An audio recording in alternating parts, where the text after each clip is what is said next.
We've all been there, sitting in class trying to make sense of whatever it is that is being taught. We find it difficult to perceive and retain information simply due to a lack of real interaction. This is why I am here today to talk about these fun teaching and learning techniques that can be used to improve the learning experience as a whole. Obsolete teaching methods need to evolve, as in today's day and age, several young minds go under the radar. Someone with great artistic ability and abstract thinking may go under the radar, as most of the common exams we give in school today do not test these important criteria. The need for these creative jobs arises due to the saturated job market, where doctor, engineer, or lawyer are the only career paths people are pushed on. With the cutting edge research being carried out as we speak, machines will replace all manual labor that has to be done by us. So the only way we will be able to separate ourselves from machines will be through higher order thinking, which we have to develop. Therefore, the first method I would like to highlight would be space learning. Space learning is where highly condensed learning content is repeated with short breaks in between used to engage in a distract exercise, usually in the form of a physical exercise. This helps with the temporal pattern of stimuli, simply stating that any learning which is closely associated with a physical exercise helps in the formation of long-term memories. Another similar method would be the inverted classroom principle.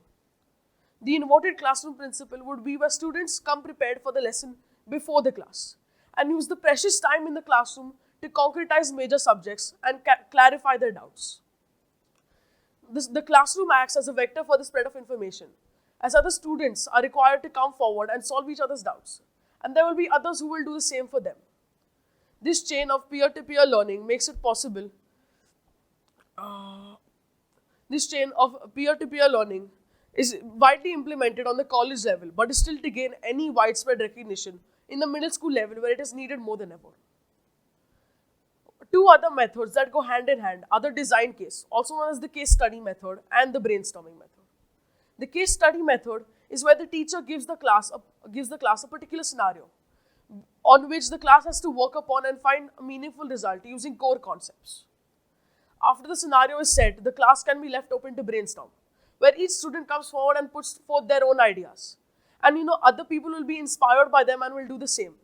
This helps students think outside the box and develop higher order thinking skills.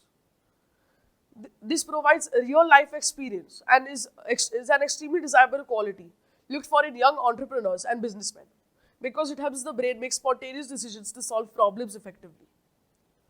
Another technique would be gamification.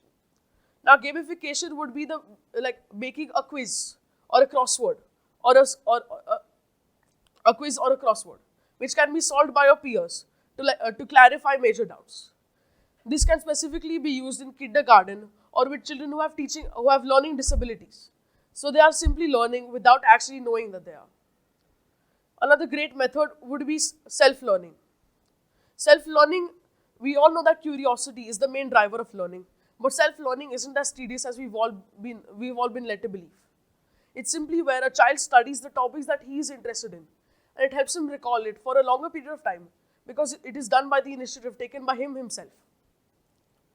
Therefore, I would like to conclude by saying that as the world keeps on advancing in the fields of technology and science, it is our responsibility to cater to the needs of the new generation and bring these teaching methods to the forefront where they can be globally recognized and used for the good of this new generation. Thank you.